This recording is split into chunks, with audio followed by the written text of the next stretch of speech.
day in Garabulai, that is in the east region of Cameroon. Good day, ladies and gentlemen, and thanks for joining us for this edition of the Midday Balanga Newscast on Equinox Television.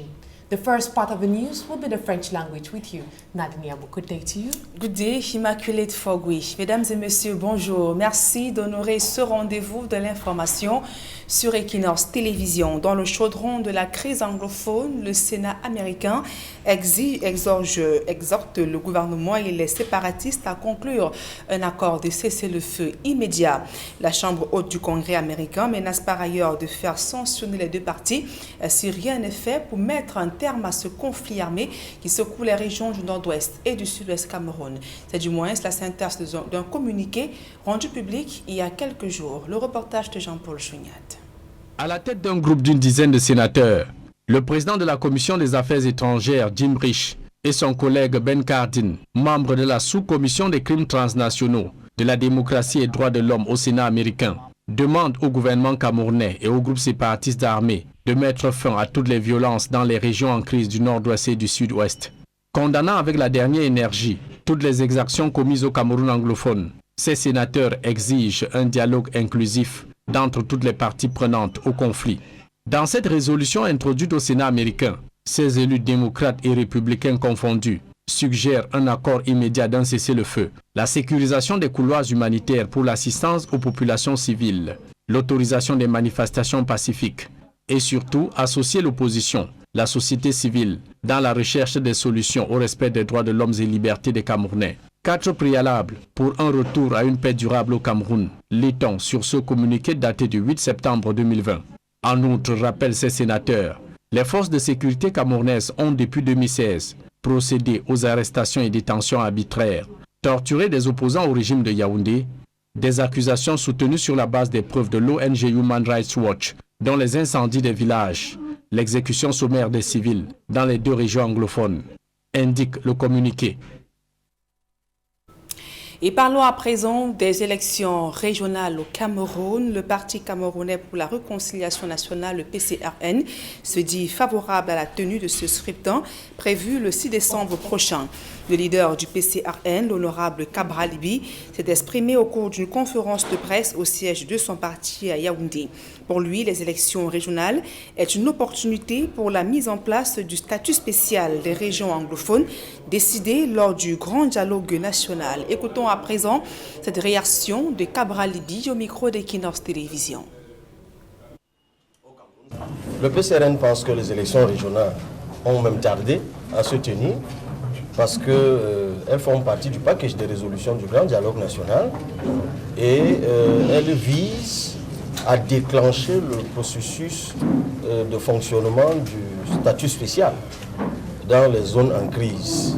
Parce que pour nous, c'est l'une des plus grosses attentes qui sont rattachées aux élections régionales, ce statut spécial. Et pour que ce statut spécial soit mis en œuvre, il faut donc qu'il y ait déjà une assemblée régionale, un House of Chiefs et tout le reste.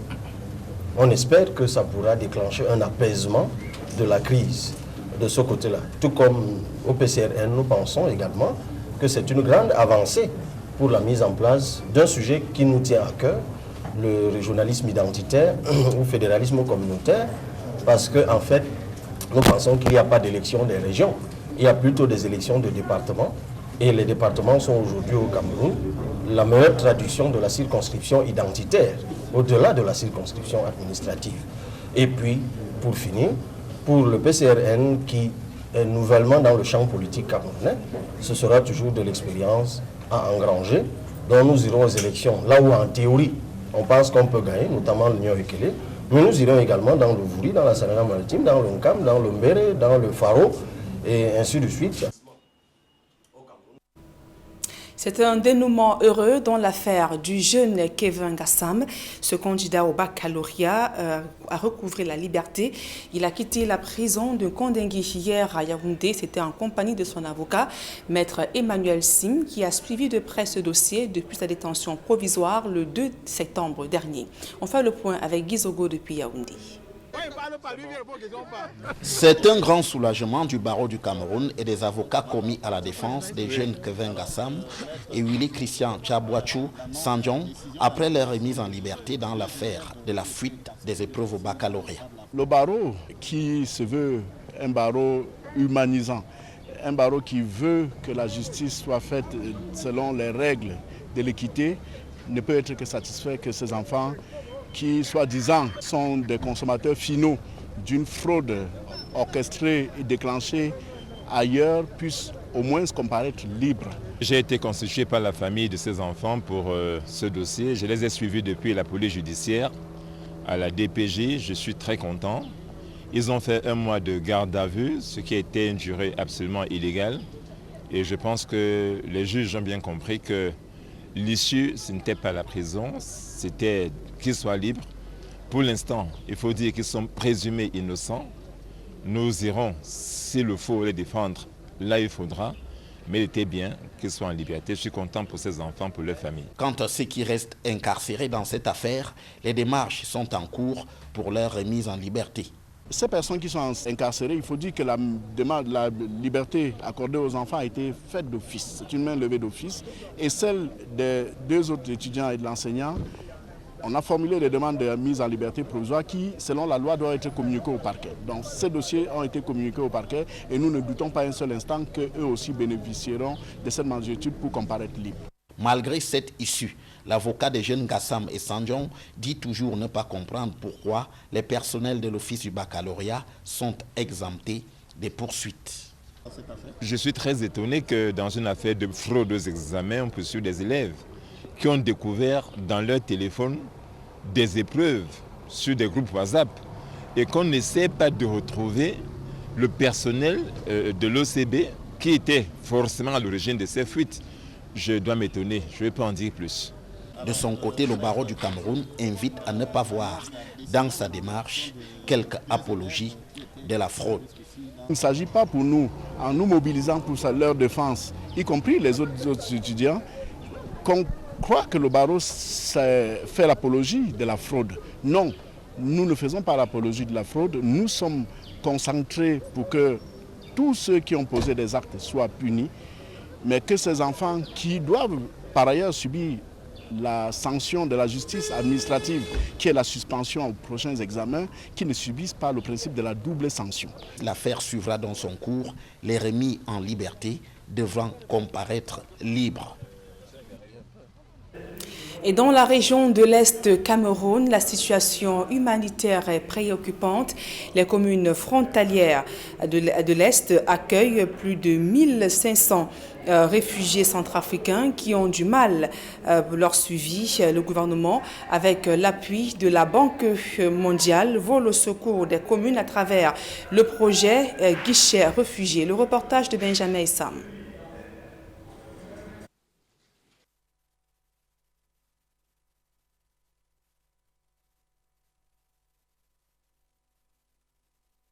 La situation humanitaire est préoccupante. Dans la région de l'Est Cameroun, les communes frontalières accueillent près de 1500 réfugiés qui ont du mal à assurer leur suivi. Le gouvernement, avec l'appui de la Banque mondiale, vole au secours des communes à travers le projet Guichet Réfugiés. Benjamin Issam.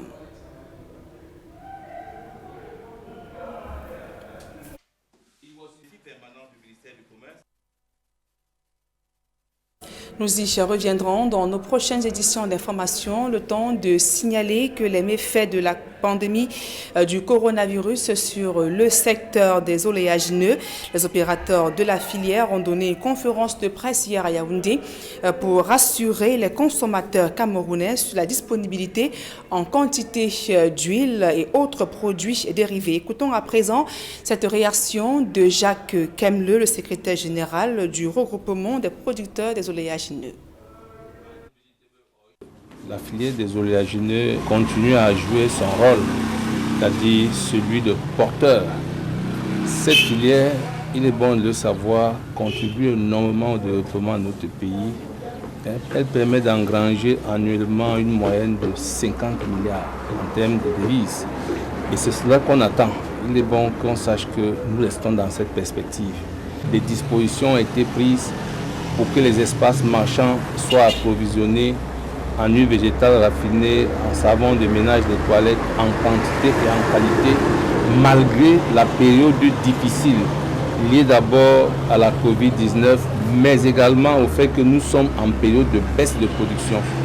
Et on se serait attendu à ce qu'on commence à crier qu'il y a pénurie, crier qu'il y a inflation, mais des dispositions ont été prises dans un échange nourri entre la filière et le gouvernement pour que nous soyons en capacité d'importer pour remédier au déficit structurel qui est déjà de l'ordre de 160 000 tonnes. C'est inquiétant quand on regarde la production qui quasiment stagne autour de 360 000 tonnes avec une demande ou alors une capacité réelle de transformation de l'ordre de 1 179 000 tonnes par an. Et je vous le disais il y a un instant, dans la région de l'Est Cameroun, la situation humanitaire est préoccupante. Les communes frontalières accueillent plus de 1500 réfugiés qui ont du mal à assurer leur suivi. Et donc pour aider ces réfugiés, le gouvernement camerounais, avec l'appui de la Banque mondiale, vole au secours de ces communes à travers le projet Guichet Réfugiés. Reportage Benjamin Issam. Sur les 17 communes de la région de l'Est abritant les réfugiés centrafricains, 10 hébergent plus de 1500 réfugiés, soit 3% de la population totale de la commune. C'est le cas des communes de Garoua-Boulaye, Gari-Gombo, Kété et autres. La commune de Gari-Gombo est l'une des 4 que compte le département de la Bombayengo, avec la particularité d'être une localité frontalière, c'est-à-dire à une proximité de la République centrafricaine. Donc déjà avec l'éclatement de la crise sociopolitique qu'a connu ces pays voisins, la commune a reçu un nombre important de réfugiés. Ces communes, avec celles des régions l'Adamawa du Nord et de l'Extrême Nord, éligibles au guichet réfugiés IDA 18 de la Banque mondiale, vont bénéficier d'un financement additionnel d'un montant de 144 millions de dollars américains. Travaillons ensemble pour élaborer un manuel de procédure commun, un manuel de procédure intégré. On a effectivement donc un périmètre commun dans lequel nous intervenons, chacun dans sa spécificité, mais nous avons donc des communes qui hébergent des réfugiés et dans lesquelles nous allons travailler. 4 projets vont accompagner ces communes afin de gérer la surcharge due à la pression des réfugiés. Il s'agit de prendre en compte dans les plans communaux de développement la surcharge due à la présence des réfugiés sur le territoire de la commune. La pression qu'apportent de nouveaux élèves dans les salles de classe, la pression qu'apporte une nouvelle surcharge sur le point d'eau, il faut pouvoir capter cela. Il s'agit notamment du programme de développement participatif, le projet Filets sociaux, le projet de renforcement de la performance du système de la santé au Cameroun, ainsi que du programme d'appui à la réforme de l'éducation au Cameroun. Nous avons vu que certains dons venaient à contre-temps. Je vais vous citer un exemple. On venait donner les boutures de manioc aux bénéficiaires en mi-octobre. Or, il ne restait plus que quelques jours pour la fin de la saison des pluies. Et après ça, ces boutures séchaient. Soit on partait prendre pour le volet élevage, on partait prendre des caprins dans le Grand Nord. Et dès leur arrivée, ils n'étaient pas adaptés à l'environnement. Il est donc question, à travers ce guichet réfugié, d'imprégner les maires des communes cibles ainsi que tous les acteurs locaux concernés sur l'approche intégrée et le mécanisme de mise en œuvre. À présent, la deuxième partie de ce journal en langue anglaise avec vous, Immaculate Fogui. Exactly, Nadine Yambo. Once more, good day to you, ladies and gentlemen, and thanks for staying with us for this audio segment of the news in the English language. Some traders of the Dakar market, that is in the Douala 3 subdivision, stormed the premises of the Douala City Council, protesting against the sealing of the store of their market president by council police. Details in this report. power tussle between the president of the Dakar market and the market master has provoked the sealing of the store of Tambo Edmond, president of the market, by council police. The situation evoked strong protest from traders in front of the Douala City Council in Boninjo. According to the traders, their president was elected genuinely, so he should be allowed to rule. It has reached to this level that we don't know where to go again, because they have divided the marché Dakar into two, in which it was first one, and now they are divided into two just to put confusion. Now we have done election for the 5th time. We are now in the 6th time. After the election in which the now they give everybody what they're supposed to do. We agree that we have to give the community bank their own and then take the remaining and then fix the market. We are victims of injustice at the Madagascar market. When the city mayor visited the market, he dissolved the market committee that was created by the government delegate. He later organized fresh elections and I was elected. But the market master says he does not recognize me as the president of the market. These traders are demanding that the store of their president be unsealed immediately. Another protest action was staged in front of the company in charge of distributing electricity in Cameroon. They are protesting against the exorbitant bills given to them by the company. They are equally decrying the dilapidated state of some poles, with many of them now crisscrossing several streets, putting the lives of the population in danger. United under an association on the ensemble, the population are calling for an end to all these challenges they are facing. The company should not always wait for someone to be electrocuted before they come to the scene. Electricity bills are very high. Let our bills reflect what we consume. We discussed with the manager a month ago and we told him about the challenges we are facing. He promised addressing our plight, but nothing has been done. Responding to their plight, a new workers announced that the company will be setting up a special system to handle their complaints within 72 hours. And still talking about strike actions, close to 100 bus drivers in Marua, chief town of the far north region of Cameroon, took to the streets protesting against continuous harassment by security forces and the seizure of their car documents by agents of the Ministry of Transport. Details in this report.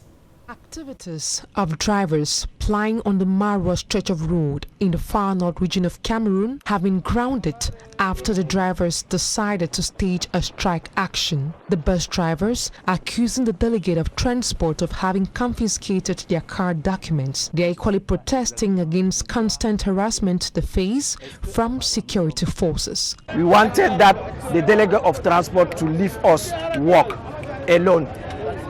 We don't want that he should disturb us. All what we are doing is to struggle. We are struggling to have to pay our salary, to pay our house, to pay everybody. We don't want that he should disturb us. Please, it's what we need. We need peace with him. We don't want problem with him. If he want problem, we can go far. According to the regional delegate of transport, Ali Dobla, many of these bus drivers whose documents were seized were not in possession of their grey card, making it difficult for them to know if it is a stolen vehicle or not. According to him, no vehicle has been impounded as they are still in the awareness phase. The strikers consider that we cannot check their files, and we have instructions of our hierarchies to go through the agencies on roads, and there are transporters to verify if they are respecting all instructions or all regulation relating to road safety and road transport. Most of their buses were parked in front of l'Avenue des Banques, with the drivers insisting that the administration provides solutions to their plights. And away from protest action in Cameroon, a group of Republican and Democratic senators in the United States of America are suggesting for a ceasefire in the northwest and southwest regions of Cameroon. They are calling on the international community to speak against all the atrocities committed in these regions. Details with Fomi Armstrong Sanda. 18 U.S. senators do not believe there has been any form of dialogue to end the arms conflicts in the Anglophone regions of Cameroon and are bent on putting pressure on the international and national stakeholders to end the arms conflict, which has now claimed close to 4,000 lives, according to figures presented by national and international rights groups in Cameroon. Led by Republican Senator Jim Risch from Idaho in the United States, the 13-man bipartisan delegation tabled a resolution to the U.S. Senate condemning the violence in the Anglophone regions of Cameroon. In an address to the press, the group of Democratic and Republican senators say the crisis has crippled the country's political and economic landscape. Senator Jim Risch, leader of the delegation, says the international community must do more to speak out against the atrocities of these conflicts and engage all sides to pursue an inclusive and constructive path towards peace and stability.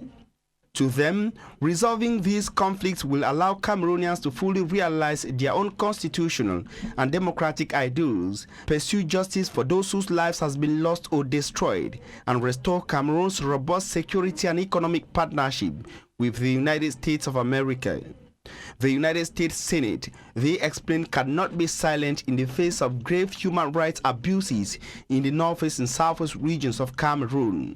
This is, however, not the first time that the United States senators are calling for intervention in the arms conflicts in the northeast and southwest regions of Cameroon.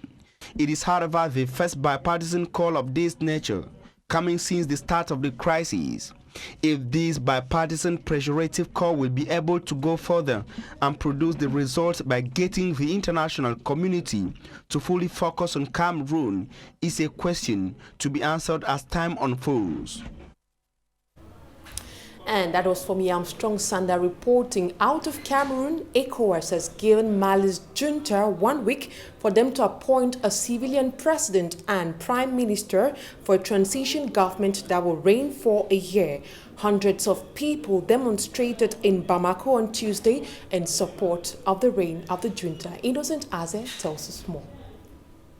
Hundreds of people demonstrated in Mali's capital Bamako on Tuesday in support of the junta that has seized power in a coup as debate rages over the time frame for the country's return to civilian rule. The protests were led by an opposition coalition called the June 5 Movement and a new group calling itself the Popular Movement of September 4. After the coup, the junta pledged to hold fresh elections and initially proposed a 3-year military-led transition back to civilian rule before ratcheting it back to 2. Some of the protesters said they want the army to stay in power for long as it takes. They asked why not 3 years by end of the mandate of former President Ibrahim Boubacar Keita, whose second 5-year term had been scheduled to end in 2023. The soldiers, a group at the Bamako rally, chanted, saying, "Long live the army." But the 15-nation West African Regional Bloc, ECOWAS, has demanded the transition take place in 12 months and be led by a civilian president and prime minister. Talks commenced on Saturday about the shape of the transition period with hundreds of government representatives, political parties and civil society groups in attendance. Hours before the talks began, supporters of the M5 RPF coalition, the same group which led mass demonstrations against Keita before the coup, began to protest, accusing military rulers of excluding them. The demonstration brought the opening ceremony to a halt, and their protesting stopped when it was announced they would be allowed to participate. Meantime, ECOWAS has given Mali junta 1 week to appoint a civilian head and prime minister. According to the regional body, the junta has not later than September 15th to appoint the heads of the transition government and also a prime minister. Both the regional bloc said must be civilians. The transition government will have 1 year to midwife a return to democracy, which was abruptly cut short by the military junta. The ultimatum was issued at the end of the 57th ECOWAS summit in the Republic of Niger's capital. That's it for this edition of the Midday Bilingual Newscast on Equinox Television. Have a blessed day in the company of our programs. Nadiambou, equally have a blessed day. Merci Immaculate Fogwe, fin de ce journal. Mesdames et messieurs, merci pour votre aimable attention et passez l'agréable moment en compagnie de nos programmes qui se poursuivent.